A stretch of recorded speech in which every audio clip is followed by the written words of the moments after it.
বিশেষ ঘোষণা, বিশেষ ঘোষণা। বাবার মৃত্যুর পর থেকেই দুই ভাই আব্দুল কুদ্দুস ও হাবিজা মিয়ার মধ্যে জমি নিয়ে দ্বন্দ্ব চলছিল। বিশেষ করে বাড়ির পাশের পানের পরজে জমি নিয়ে তাদের মধ্যে মতবিরোধ ওঠে চরমে। বিষয়টি একাধিকবার গ্রাম্য সালিশে ওঠে, কিন্তু কোনো সমাধান হয়নি।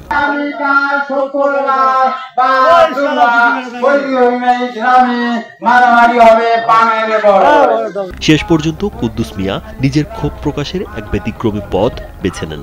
বৃহস্পতিবার দুপুরে তিনি লাউডস্পিকারে ঘোষণা দেন, আগামীকাল শুক্রবার জুমার নামাজের পর ছোট ভাই হাবিজারের সঙ্গে মারামারি করব, সবাই উপস্থিত থাকবেন। স্যান্ডেলিনা সো, রূপচর্চায় আভিজাত্য।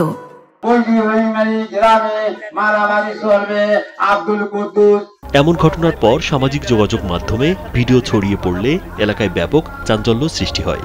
কেউ একে পাগলামি বলে অভিহিত করেন, কেউ আবার এটিকে গ্রাম্য কৌতুকের বাস্তব রূপ হিসেবে দেখছেন। তুই টিকলে দিছে দেখা যাবে আসুক কার পথ দিলে না যে তুই ওই মানুষ খবর দিবে না, তুই কয়া গেছিস ওই মানুষকে টাকা নাই।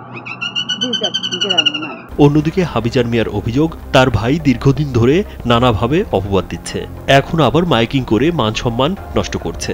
কি সমস্যা নিয়ে মারামারি? কার সাথে? হাবিজারের সাথে। কি হয়েছে ওনার সাথে? হিসেব করে না, জোরগুলো খায়। তবে কুদ্দুস মিয়ার বক্তব্যে আছে অন্য যুক্তি। তিনি বলেন, দীর্ঘদিন ধরে জমি নিয়ে সমস্যা চলছে, কেউ মীমাংসা করে না, তাই মাইক ভাড়া করে ঘোষণা দিয়েছেন যেন সবাই দেখে বিচার করে। বৃহস্পতিবার দুপুরে গাইবান্ধার পলাশবাড়ী উপজেলার বৈরী হরিণমারি গ্রামে এমন ঘটনা ঘটে, যা এলাকায় চাঞ্চল্য ও তীব্র আলোচনা সৃষ্টি করেছে। রাজীব বিশ্বাস, কালবেলা।